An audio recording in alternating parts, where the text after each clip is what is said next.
بھائی مجھے نہیں پتا کون کہاں بیٹھا ہے، مگر مجھے پتا ہے کہ ہم جہاں بیٹھے ہیں اس سے اچھا دروازہ نہیں ہے۔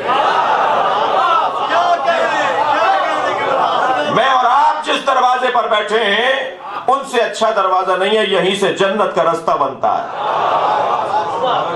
عجیب بات ہے، عجیب حسن ہے۔ اور ایک تنقید بھی کروں گا اور ایک نقد بھی کروں گا، ایک گلہ بھی کروں گا۔ عجیب بات نہیں ہے، دنیا میں علی چوتھے نمبر پر اور آخرت میں پہلے نمبر پر۔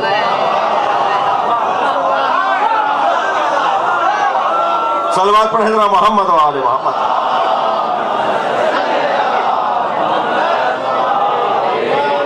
جب آخرت میں سب سے بڑا نام مولا علی کا ہے، بچے تو جنت دلوائیں گے، زوجہ بخشوائیں گی، جنت کے دروازے پہ علی علی کی آوازیں ہیں، جنت میں ہوا چلتی ہے تو ہوا چلنے کی آواز ہی علی علی ہے۔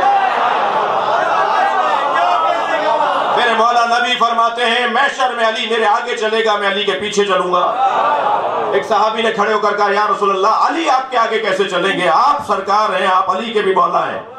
فرمایا تم نے میرا یہ قول نہیں سنا، علی صاحب لوائی، علی میرا علمدار ہے اور علمدار لشکر کے آگے چلتا ہے۔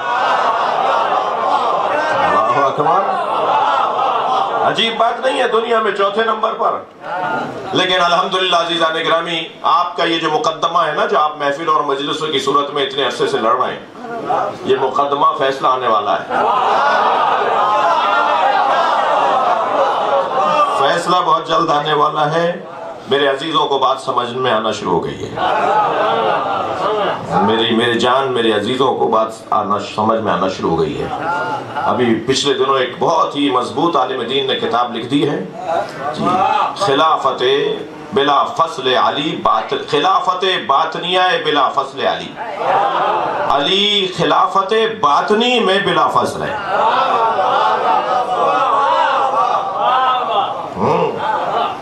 میں کل ابھی شاہ صاحب سے بیان کر رہا تھا، ابن حسین شاہ صاحب کے یہاں محفل پڑھی رات کو ملتان میں، تو ان کے چچا جو سفیر بھی رہے مختلف ممالک میں اور ایک بڑی شخصیت، شاہ صاحب وہ فرمانے لگے کہ میں مصر میں بھی ایمبیسی میں رہا، تو 88 سال کی عمر ہے، بہت بزرگوں میں سے، تو کہنے لگے میں مصر میں رہا تو شیخ شلتوت کے ہاں 6 مہینے تک ان کے جو روزانہ ایک درس ہوتا تھا جس میں سوال جواب ہوتے تھے۔ شیخ شلتوت یعنی مصر الازہر یونیورسٹی کے کہہ لیجئے کہ وائس چانسلر، اور جنہوں نے نصاب بنایا 55 سال پہلے، جنہوں نے فتویٰ دیا تھا، ایک چیئر انہوں نے الازہر یونیورسٹی میں فقہ جعفریہ کی رکھوائی۔ انہوں نے کہا 5 فقہوں میں کسی ایک پر بھی عمل کر لو گے مسلمان رہو گے۔ اور فقہ جعفریہ 4 فقہ تو پہلے ہی تھی الازہر میں، 5ویں فقہ جعفریہ کی تعلیم بھی نصاب کا حصہ بنائی۔ انہوں نے کہا جو بھی فقہ جعفریہ پہ عمل کرے گا وہ گویا ان کے مطابق، فتوے کے مطابق، وہ ایسا ہی ہے کہ جیسا اس نے فقہ حنفیہ پہ عمل کر لیا، فقہ مالکیہ پہ عمل کر لیا۔ یعنی یہ 5 فقہ ہیں۔ انہوں نے سب سے پہلے 55 سال پہلے فتویٰ دیا تھا کہ اسلامی فقہ 5 ہیں، 4 فقہ اسلامی نہیں، 5 فقہ اسلامی ہیں۔ تو پھر روزانہ ان کا درس و تدریس کا سلسلہ تھا اور سوال جواب کا دور بھی رہتا تھا۔ کہنے لگے میں 6 مہینے تک وہاں ان کے درس میں جاتا رہا، اور انہوں نے اپنے سیکٹری سے کہہ دیا تھا کہ یہ پاکستانی ہے، یہ جب بھی آیا کرے اسے مجھے ملوایا کرو۔ تو کہنے لگے ایک دن میں نے ان سے سوال کیا کہ حضور یہ فرمائے کہ مولا علی پہلے خلیفہ ہیں یا چوتھے؟ کیا کوئی پریشانی کی بات تو نہیں ہے؟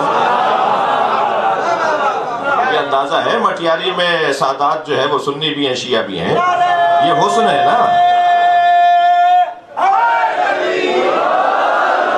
یہ حسن ہے، یہ حسن ہے، اس میں گفتگو ہو رہی ہے، بات ہو رہی ہے۔ اور مجھے اللہ کا میرے اوپر کرم، مولا حسین کا کرم یہ ہے کہ میں بات کرتا ہوں بری بھی نہیں لگتی، آرام سے بات ہو، پیار سے بات ہو، طریقے سے بات ہو، معقول بات ہو، علمی۔ صلوات پڑھیں ذرا محمد و آل۔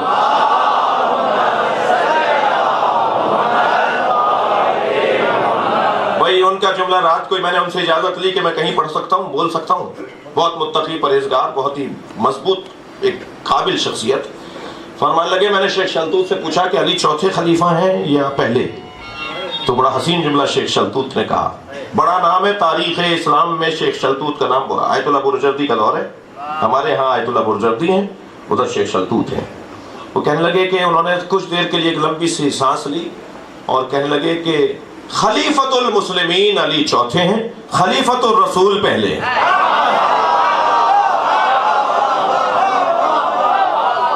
صلوات پڑھیں محمد و آل محمد۔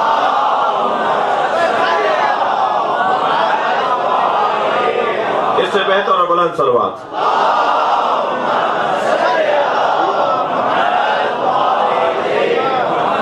دقت فرمائی آپ نے؟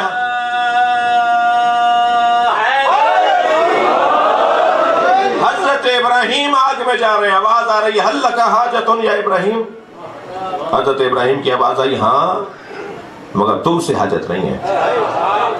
کہا پھر کس سے؟ کہا اسی سے جس نے تمہیں آنے کی اجازت دی ہے۔ کہا پھر بتا دو، میں آپ بتا دیں تو جا کر میں پہنچا دوں۔ تو فوراً حضرت ابراہیم نے فرمایا علمہ بحالی یغنی عن سوالی، اس کی توجہ میری طرف ہے، یہی تو حاجت ہے۔ میرا مالک مجھے دیکھ رہا ہے۔ صلوات پڑھیں محمد و آل محمد۔ اب حاجت کیا رہ جاتی ہے؟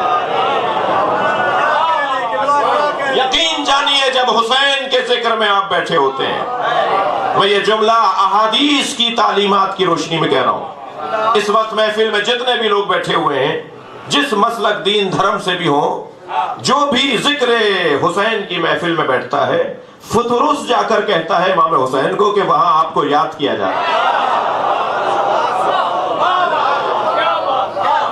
اور مولا حسین کی توجہ وہاں ہوتی ہے کہ جہاں مولا کو یاد کرنے والے بیٹھے ہوتے ہیں۔ یہ کچھ کم اعزاز ہے کہ مولا کی توجہ ہماری طرف ہو گئی۔ محفل کے اختتام پہ میں نے اس جوان سے پوچھا کوئی حاجت تھی؟ کہ اس سے زیادہ اور کیا حاجت ہوگی کہ حسین نے دیکھ لیا،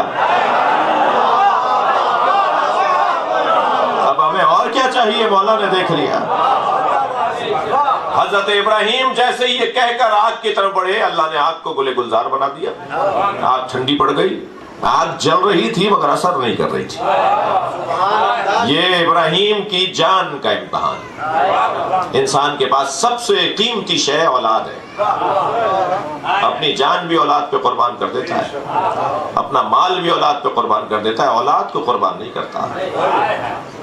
کہا اے ابراہیم اسماعیل کے گلے پہ چھری چلاؤ، چھری رکھ دی، مگر جہاں حکم الہی کے پابند تھے وہاں انسان کامل بھی تو تھے، لہذا آنکھوں پہ پٹی یوں باندھی کہ دل نرم ہے۔ جو جتنا بڑا انسان ہوتا ہے اتنا ہی اس کا دل نرم ہوتا ہے۔ بڑا آدمی وہ نہیں ہوتا جو سخت دل ہو، بڑا آدمی وہ ہوتا ہے جو دل نرم ہو۔ تو دل نرم ہے اس لیے کہ بڑے آدمی ہیں اور حکم الہی کے پابند ہیں تو چھری بھی چلائیں گے۔ تو آنکھوں پہ پٹی باندھ لی کہ کہیں خون بہتا ہوا دیکھ نہ لوں، اور ایک لمحے کے لیے آنکھوں میں اس کی محبت بڑھنا نہ شروع ہو جائے۔ ہاتھ پیر بھی باندھ دیے حضرت اسماعیل کے کہ اگر تڑپے گا، پیر رگڑے گا تو میرا دل نرم پڑے گا۔ ہاتھ پیر اس لیے باندھ دیا، ہم جانوروں کے ہاتھ پیر اس لیے باندھتے ہیں کہ اس کے تڑپتا ہوا دیکھنا ممکن ہے ہمارے لیے، یہ سنت ساری کہ ایک مرتبہ ہاتھ پیر باندھ کے چھری چلائی، چھری چلتی رہی مگر کٹ نہیں رہا گلا۔ اسے دیکھتے تھے کہ سیدھی دھار ہے مگر چھری چلاتے تھے تو گلا نہیں کرتا تھا، دھار بھی بہت تیز تھی، اسی لیے سنت ہے کہ چاقو تازہ ہو، جی ایک لمحے کے اندر چاروں رگیں کٹ جائیں، زور نہیں لگانا پڑے، مگر گلا نہیں کٹ رہا تھا۔ آخر آنکھیں پٹی کھول کے دیکھا تو چھری الٹی تھی، پھر سیدھا رکھ کے چلایا، پھر نہیں چلی، پھر دیکھا تو الٹی ہو گئی تھی۔ تو کہنے لگے میں تو تجھے سیدھا رکھتا ہوں تو الٹی کیوں ہوتی ہے؟ بھائی اگر نبی گونگے سے بھی بولے تو وہ بولتا ہے، نبی اگر صلوات پڑھے ذرا محمد علیہ